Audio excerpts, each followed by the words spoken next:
I'd like to introduce you to my sister, my very best friend. Now, what I'm about to show you is not the most flattering picture of her, but she did give me permission to share it tonight. A couple of months ago, she went in for what was supposed to be a routine hip replacement surgery. Unfortunately, she was one of the rare patients who loses too much blood during the surgery, and she was admitted. She received a transfusion. An anonymous donor's blood made her recovery possible, and she was to go home the next day. She told me later she felt more energized and thankful to be alive. I have three questions for you tonight. First, would you accept a stranger's blood? Next, would you donate blood to a stranger? And lastly, will you schedule a donation appointment? According to the American Red Cross, 65% of Americans are eligible to donate, but only 3% do. This has led to a shortage in the American blood supply. And when that supply becomes critically low, critical decisions must be made, such as what surgeries or treatments can be postponed until more blood becomes available. And blood cannot be manufactured in a lab. The only way to get it is through donations. About 2 years ago, my daughter-in-law, Sarah, was rushed to the hospital because she suddenly began losing blood. She was one of the Americans in the US who needs blood every 2 seconds. Fortunately, she was taken in for an emergency C-section and delivered a healthy but very preemie baby, Soren.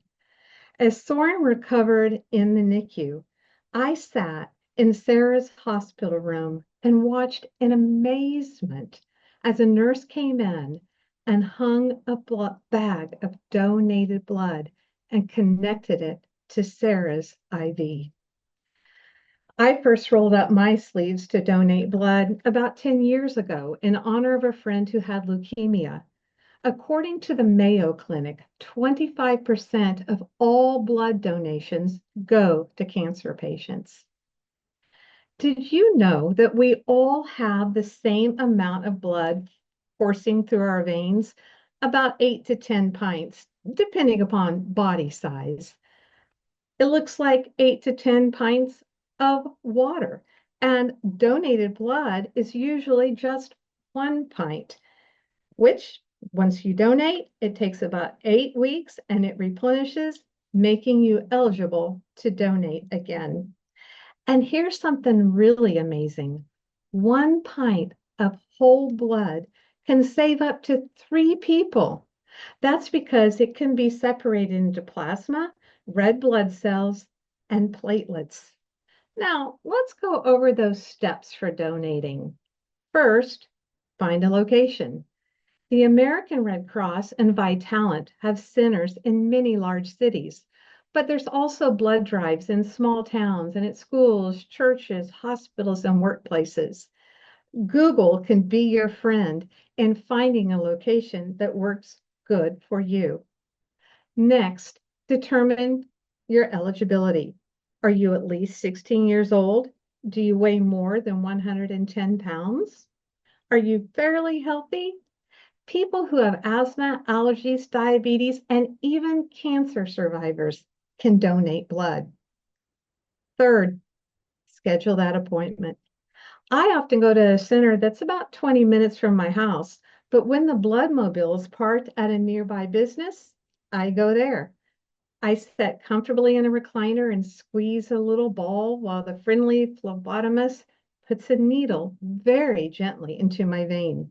In about 20 minutes, that 1 pint of blood is drawn. The needle is gently removed. My arm is bandaged. I have a complimentary snack and rest another 10 minutes. And then I go on about my day.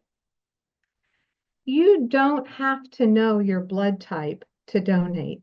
You'll find out once your donation is processed which of these 8 types it is. The most common type of blood is O positive. That's what I have. That's also the type that runs out most often during a blood shortage.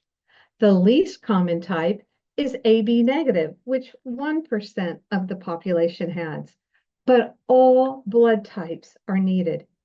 Since I began speaking, over 200 people need a blood transfusion. And this brings me back to my first 3 questions. Would you accept a donor's blood? What, a stranger's blood?